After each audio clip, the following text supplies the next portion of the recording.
बिस्मिल्लाहिर्रहमानिर्रहीम। अस्सलाम वालेकुम व्यूअर्स, कैसे हैं आप? उम्मीद है आप सब खैरियत से होंगे। आज बबल किचन में एक रमज़ान की मुनासबत से रेसिपी लेकर आई हूँ। आज हमारे किचन में बनेगा भल्ला। तो उसके लिए हमने ली है जी ये दाल मैंने ली है, दो टाइप की दाल है, आप एक से भी बना सकते हैं। मूंग और मसूर की दाल है ये। एक कप मैंने दाल ली है और इसको मैंने रात को भिगो के रख दिया था। अब हम इसको मिक्सर में डाल देंगे और इसको पानी जो हम इसमें से बिल्कुल निकाल देंगे और इसको ब्लेंड कर लेंगे। बिल्कुल हल्का सा हम पानी डालेंगे और ये देखिए कितनी अच्छी सी पेस्ट बन गई इसकी, बिल्कुल थिक सी पेस्ट बनेगी, ये आपको नज़र आ रही है। तो इसको हम ब्लेंड कर लेंगे अच्छी तरह से। इसी तरह बाकी की जो दाल है हम उसको भी मिक्सर में डाल के अच्छी तरह से पीस लेंगे और एक थिक सी हम पेस्ट बनाएंगे इसकी। ये आप देख सकते हैं हमारी जो पेस्ट है वो कितनी थिक बनी है।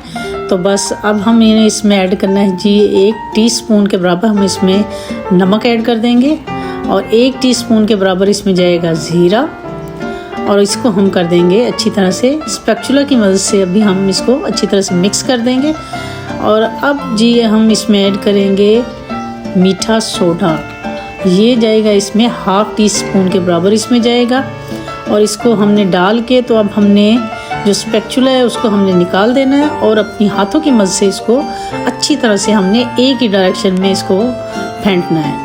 जितना अच्छा आप फेंटेंगे आपके भल्ले उतने ही अच्छे सॉफ्ट से बनेंगे। ये देखिए अब हम अपने मिक्सचर को जो चेक करेंगे कि ये हमारा रेडी हुआ है कि नहीं। तो अब हम एक बाउल के अंदर पानी लेंगे और इसको थोड़ा सा हम उसके अंदर डाल के देखेंगे। अगर ये ऊपर आ गया तो मतलब ये रेडी है। ये देखिए हमारा मिक्सचर जो है बिल्कुल रेडी हो गया है। और दूसरी साइड पे मैंने ऑयल को गर्म करने के लिए रख दिया था और अपनी हाथ की मदद से ही मैं इसमें छोटे छोटे भल्ले बनाऊंगी। आप शेप की फिक्र नहीं करें, जैसे मर्ज़ी आप डालते जाएंगे ये एकदम से फूल के ऊपर आ जाएंगे।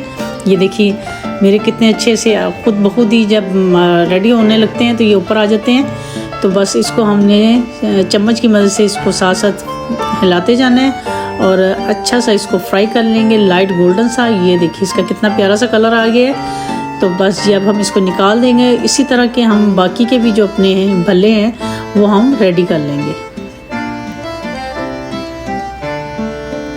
भल्ले हमारे रेडी हो गए हैं तो मैं दिखाती हूँ आपको इसकी फाइनल लुक। ये देखिए हमारे भल्लों की फाइनल लुक। देखिए इतने अच्छे और सॉफ्ट बने हैं कि अब मैं आपको इसको तोड़ के दिखा रही हूँ। ये आपको नज़र आ रहा होगा। और बस जी आप इसको फ्रीज़ कर सकते हैं। रमज़ान में आप यूज़ करें, महीना 2 महीने तक आप इसको यूज़ कर सकते हैं जितना आप चाहें। तो ये थी हमारी आज की क्विक रेसिपी। तो उम्मीद करती हूँ आपको पसंद आई होगी। इंशाल्लाह एक नई रेसिपी के साथ आपकी खिदमत में दोबारा हाज़िर होंगी। तब तक के लिए मुझे अपनी दुआ में याद रखिए और इजाज़त दीजिए। अल्लाह हाफिज़।